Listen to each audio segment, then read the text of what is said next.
الحمد لله وكفى وسلام على عباده الذين اصطفى أما بعد أعوذ بالله من الشيطان الرجيم بسم الله الرحمن الرحيم قد أفلح من تزكى وذكر اسم ربه فصلى.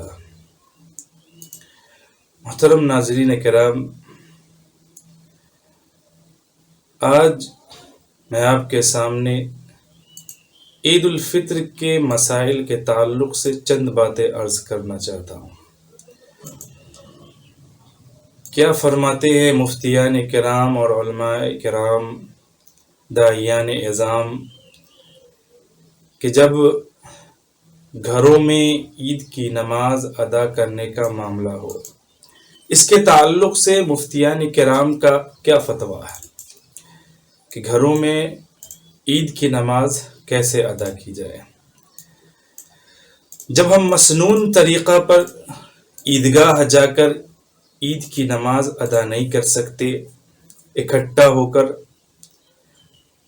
تو ایسی مجبوری اور اضطراری حالت میں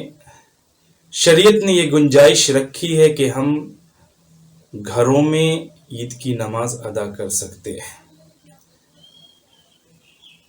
لہذا اس کا طریقہ کیا ہے کہ ہم گھروں میں عید کی نماز ادا کریں، کیسے کریں، کیا طریقہ ہوگا اس کا،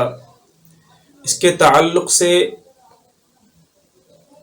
چند باتیں ہیں جو میں آپ کے سامنے عرض کرنا چاہتا ہوں۔ پہلی بات تو یہ ہے، عید جو ہے وہ اسلام کا شعار ہے، شعائر اسلام میں سے ہے، لہذا اس کو چھوڑنا نہیں ہے،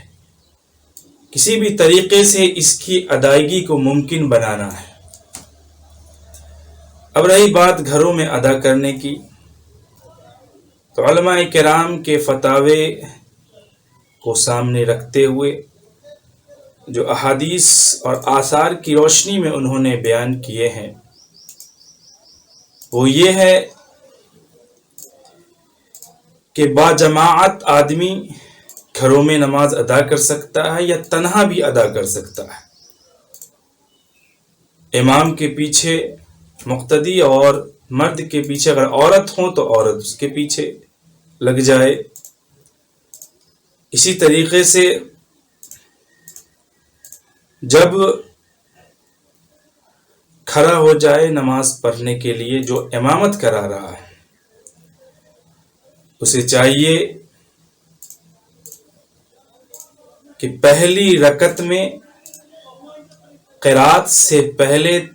تکبیر تحریمہ کے علاوہ 7 زائد تکبیریں کہے،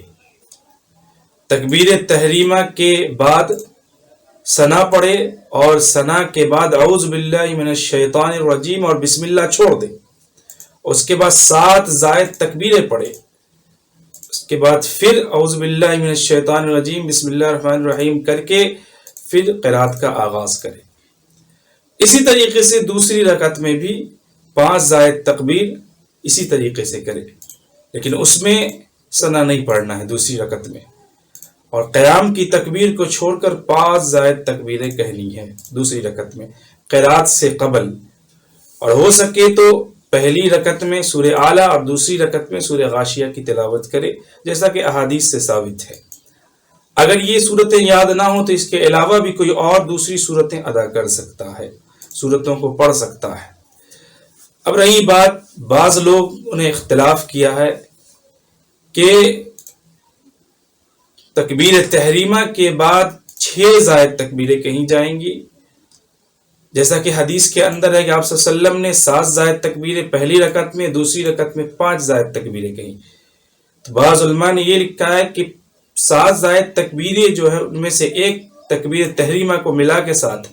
بعض کہتے ہیں نہیں، تکبیر تحریمہ کو ہٹا کے 7 زائد تکبیریں۔ خیر،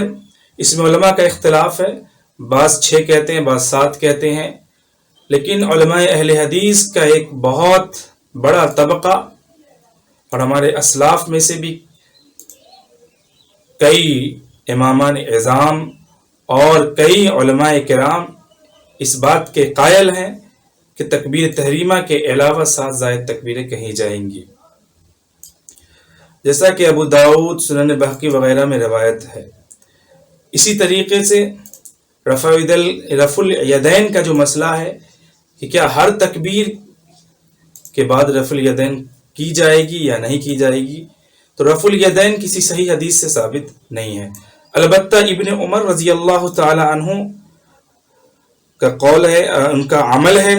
ابن عمر رضی اللہ تعالی عنہ کیا کرتے تھے، رفع الیدین کیا کرتے تھے تکبیر زوائد کے ساتھ، جیسا کہ علامہ ابن قیم اور امام منذر نے، بہقی نے اسے پیش کیا ہے۔ زاد المعاد کو اٹھا کر دیکھا جا سکتا ہے۔ اسی طریقے سے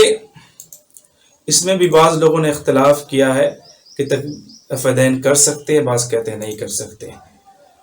خیر، اگر کوئی کر لیتا ہے تو غلط بھی نہیں ہے، اور اگر کوئی نہیں کرتا ہے تو وہ بھی غلط نہیں ہے۔ جس کا دل چاہے کر لے، جس کا دل چاہے نہ کرے۔ ابن عمر کیا کرتے تھے، اور دوسرے صحابہ اور دوسرے تابعین حضرات سے بھی ایسے عمل ثابت ہیں،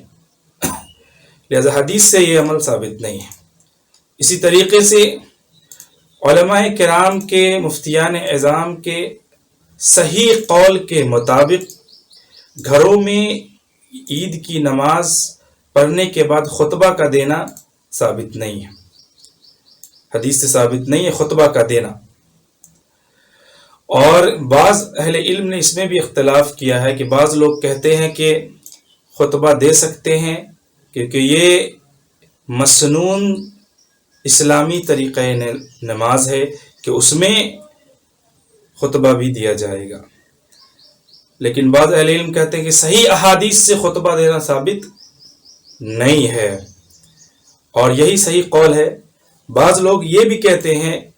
کہ جس کا دل چاہے وہ خطبہ دے سکتا ہے، یعنی اگر کوئی خطبہ دینے والا موجود ہو، یہ وہ 2-3 منٹ کچھ بول سکتا ہے تو وہ خطبہ دے سکتا ہے، اور اگر کوئی خطبہ نہیں دے سکتا ہے تو اس حالت میں خطبہ ساقط ہو جائے گا۔ یہ کچھ لوگوں کا کہنا ہے، کچھ لوگ اس کے قائل ہیں۔ خیر، صحیح قول کے مطابق خطبہ ثابت نہیں ہے۔ اسی طریقے سے ہمیں چاہیے کہ ہم عید کی نماز کو ادا کریں اور ایک وقت متعین کریں، اور ہر چیز کا خیال رکھتے ہوئے عید کی نماز ادا کریں۔ اسلام بھی ہمیں یہی سکھاتا ہے کہ ہر چیز کا خیال رکھنا چاہیے۔ جس طریقے سے حکومت کی جانب سے تمام دنیا کے اندر جو بیماری پھیلی ہوئی ہے، وبا پھیلی ہوئی ہے کورونا وائرس کے نام سے، اس کی وجہ سے ساری دنیا میں اور وہاں کے حکمرانوں نے ملک کے اندر لاک ڈاؤن نافذ کیا ہوا ہے، جس کی وجہ سے مسجدوں میں اکٹھا ہو کر جماعت کر کے نماز پڑھنے پر سختی سے مناہی ہے، پابندی ہے، اور اس پر کارروائی ہوتی ہے۔ لہٰذا حالات معمول پر آ رہے ہیں، دھیرے دھیرے انشاءاللہ حالات درست ہوں گے۔ اللہ تعالیٰ سے دعا ہے کہ اللہ تعالیٰ اس بیماری کو جلد از جلد ختم فرمائے، اور تاکہ پھر سے وہ حالات بنے کہ ہم لوگ پھر سے مسجدوں میں 5 وقتہ نماز کے ساتھ ساتھ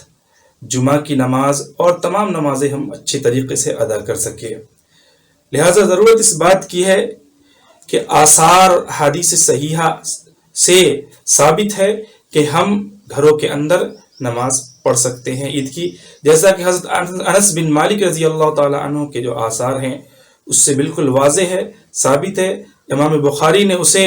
سند کو حذف کر کے لیکن جزم کے صیغے کے ساتھ اس کو روایت کیا ہے، جو اس کی صحت کی دلیل ہے کہ مقام زاویہ پر وہ پڑھا کرتے تھے، اپنے آزاد کردہ غلام ابن ابی عتبہ امامت کیا کرتے تھے امام کی طرح، اور لیکن خطبہ کا ذکر نہیں ہے، اور صحیح علماء کے قول کے مطابق یہی ہے کہ اس میں خطبہ نہیں دینا ہے۔ لہٰذا شریعت نے یہ گنجائش رکھی ہے کہ اضطراری حالت میں، پریشان کن حالت میں، تکلیف اور مصیبت کی حالت میں آدمی نماز گھر پہ ادا کر سکتا ہے، عید کی نماز پڑھ سکتا ہے، اور اس میں خطبہ کا ذکر نہیں ہے۔ اللہ تعالیٰ سے دعا ہے کہ اللہ تعالیٰ ہم سب کو صحیح سمجھ عطا فرمائے، اور ہمیں جب تک دنیا میں زندہ رکھے، اسلام پر زندہ رکھے، ایمان پر زندہ رکھے۔ جب ہمیں اس دنیا سے اٹھائے تو حالت ایمان پر، حالت اسلام پر اٹھائے۔ وآخر دعوانا الحمدللہ رب العالمین۔ السلام علیکم ورحمۃ اللہ وبرکاتہ۔